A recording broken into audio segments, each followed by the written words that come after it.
एक विशेष चीज जो मानव को दूसरे जीवों से अलग बनाती है वो है जिज्ञासा। मानव को दुनिया के सबसे अधिक जिज्ञासु प्राणियों में से एक माना गया है और इसी जिज्ञासा के बल पर आज मानव संपूर्ण पृथ्वी पर अपना वर्चस्व जमाए हुए है। वहीं दुनिया की ताकतवर से ताकतवर प्रजातियां भी मानव की दिमागी क्षमता के आगे कमजोर पड़ जाती हैं। मनुष्य की ये जिज्ञासा केवल पृथ्वी तक ही सीमित नहीं रही, बल्कि ये जिज्ञासा करोड़ों मील दूर तारों, चांद और सूरज तक भी पहुंच चुकी है। मनुष्यों को शुरुआत से ही रात में दिखाई देने वाले इन चमकीले तारों और दिन में पूरी पृथ्वी पर उजाला फैलाने वाले सूरज के बारे में जानने की बेहद जिज्ञासा रही है। इसलिए मानव ने इनके बारे में जानने के लिए अनगिनत प्रयास भी किए हैं। ग्रहों, उपग्रहों, गैलेक्सी, इन सब विषयों के बारे में आज हम काफी जानकारी रखते हैं, लेकिन ये स्थिति हमेशा से इस प्रकार की नहीं थी। आज से करीब 400-500 साल पहले तक दुनिया के सभी लोगों और यहाँ तक कि बुद्धिजीवियों का भी ये मानना था कि हमारी पृथ्वी चपटी है, न कि गोल। दुनिया के लगभग सभी बड़े धर्म उस समय ये मानते थे कि हमारी पृथ्वी चपटी है। धीरे धीरे इस धारणा का खंडन किया जाने लगा। नए नए विद्वान आए जिन्होंने पृथ्वी के चपटे होने की अवधारणा की घोर आलोचना की थी। इसके लिए उन्हें अपनी जान से भी हाथ धोना पड़ा।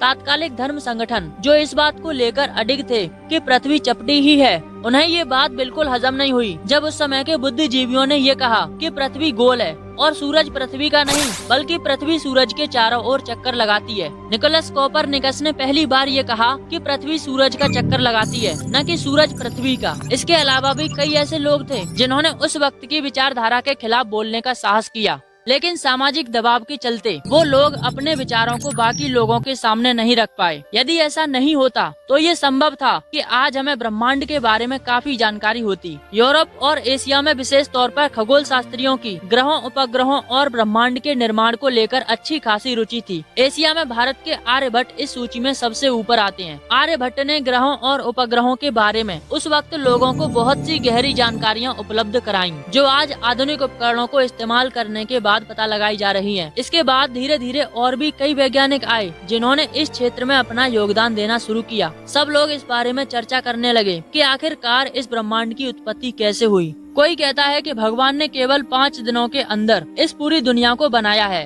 तो कोई कहता है कि ये दुनिया अभी कुछ हजार साल ही पुरानी है। लेकिन उनमें से किसी भी व्यक्ति के पास अपने दावों के लिए कोई ठोस सबूत नहीं था। धीरे धीरे 20वीं शताब्दी आने तक अनेकों वैज्ञानिकों के योगदान से हम ब्रह्मांड के और भी गहरे रहस्यों को सुलझाने लगे, लेकिन इसकी उत्पत्ति अभी भी एक बहुत बड़ा रहस्य बनी हुई थी। इसके बाद 20वीं शताब्दी के अंत में एक नई धारणा, जिसे बिग बैंग थ्योरी कहा गया, वो वैज्ञानिकों को अपनी ओर और आकर्षित करने लगी। बिग बैंग थ्योरी के अनुसार ब्रह्मांड की उत्पत्ति के बारे में बहुत सी नई जानकारियां मिल रही थी और इसके साथ ही ब्लैक होल और ब्रह्मांड की रियल स्थिति के बारे में भी लोग बात करने लगे थे। जब दुनिया को ये समझ नहीं आ रहा था कि वे कैसे इन रहस्यों को सुलझाएं, तब एक व्यक्ति जो व्हील चेयर पर था, जो बोल नहीं सकता था, जो अपने शरीर का कोई भी अंग अपने आप से हिला नहीं सकता था, उसने अपने सिद्धांतों से पूरी दुनिया को हिलाकर रख दिया। वो व्यक्ति था सदी के सबसे बड़े वैज्ञानिकों में से एक, sir Stephen Hawking. Stephen Hawking का जन्म साल 1942 में इंग्लैंड के ऑक्सफोर्ड शहर में हुआ था। मात्र 21 वर्ष की उम्र में साल 1963 में जब स्टीफन हॉकिंग अपनी पीएचडी की पढ़ाई शुरू करने वाले थे, तब उन्हें एक बेहद ही दुर्लभ बीमारी ने अपनी चपेट में ले लिया। इस बीमारी के चलते हॉकिंग धीरे धीरे लकवे का शिकार होते गए। इसके बाद कुछ ही सालों के भीतर वो कुछ भी बोलने के काबिल भी नहीं रहे। मगर इसके बाद भी उनके शरीर की गति का बंद होना उनके विज्ञान के क्षेत्र में बढ़ते कदमों को बिल्कुल नहीं रोक सका। हॉकिंग अभी भी भौतिकी के क्षेत्र में लगातार नए नए कार्य प्रकाशित करते जा रहे थे। वहीं एक कंप्यूटर डिवाइस की मदद से वो अपनी बातों को अपने साथी वैज्ञानिकों के साथ शेयर किया करते थे। सर स्टीफन हॉकिंग की सबसे प्रसिद्ध किताबों में से एक है द थियरी ऑफ एवरीथिंग, जो स्टीफन द्वारा दिए गए व्याख्यानों की एक श्रृंखला है, जिसके जरिए हम आपको बताएंगे कि ब्रह्मांड का इतिहास क्या है, बिग बैंग के तुरंत बाद कौन सी घटनाएं सामने आईं, ब्रह्मांड के बारे में मूल विचार।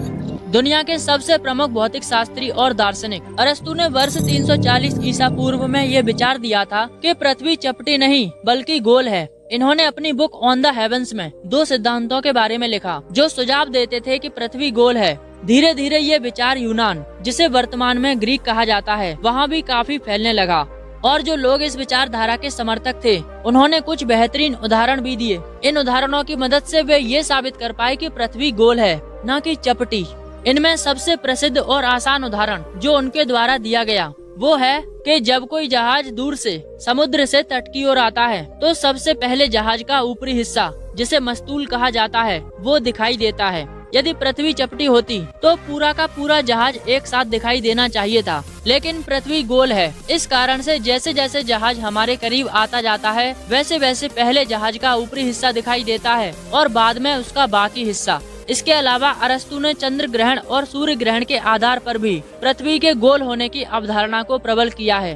उन्होंने देखा था कि पृथ्वी सूर्य और चंद्रमा के बीच में होने के कारण चंद्र ग्रहण होता है और पृथ्वी की छाया हमेशा गोल होती है। इससे पता चलता है कि पृथ्वी गोल है। अरस्तु ने अपनी यात्रा से ये भी सीखा कि दक्षिण से देखने पर ध्रुव तारा आकाश में नीचा दिखाई देता है, जो यह प्रमाणित करता है कि पृथ्वी डिस्क के आकार के बजाय गोल है। अरस्तु यहाँ तक तो सही थे, लेकिन आगे उन्होंने ये भी मानना शुरू कर दिया कि पृथ्वी एक ही जगह पर स्थिर रहती है और सूर्य, चंद्रमा और बाकी सभी ग्रह और उपग्रह पृथ्वी का चक्कर लगाते हैं। तात्कालिक धर्म ग्रंथ भी यही दावा करते थे कि पृथ्वी स्थिर है। इसलिए यूरोप के अधिकतर धार्मिक संस्थानों में इस बात पर बेहद जोर देना शुरू कर दिया और यह कई सैकड़ों सालों तक चलता रहा और इसे किसी ने चुनौती भी नहीं दी। कई सालों के बाद सन 1514 में एक खगोल शास्त्री, जिनका नाम था निकोलस कोपरनिकस, उन्होंने ये कहा था कि पृथ्वी सूरज के चारों ओर चक्कर लगाती है, न कि सूरज पृथ्वी के चारों ओर। ये विचार वास्तव में क्रांतिकारी था, क्योंकि उस वक्त तक लगभग सभी बड़े सिद्धांतवादी धार्मिक संस्थाएं इस बात पर जोर देते आए थे कि पृथ्वी के चारों ओर सूरज चक्कर लगा रहा है। हैरानी की बात तो ये थी कि कोपरनिकस खुद ही एक चर्च में पुजारी थे।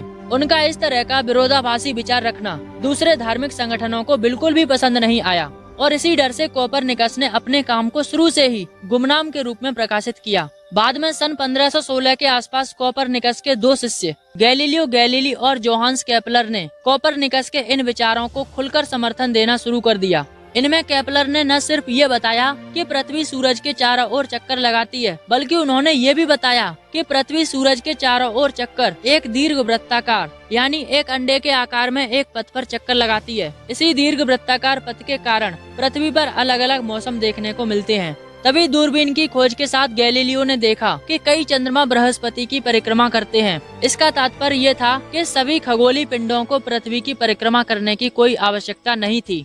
लेकिन ब्रह्मांड के बारे में सबसे बड़ा रहस्य 17वीं शताब्दी में न्यूटन के द्वारा उजागर किया गया।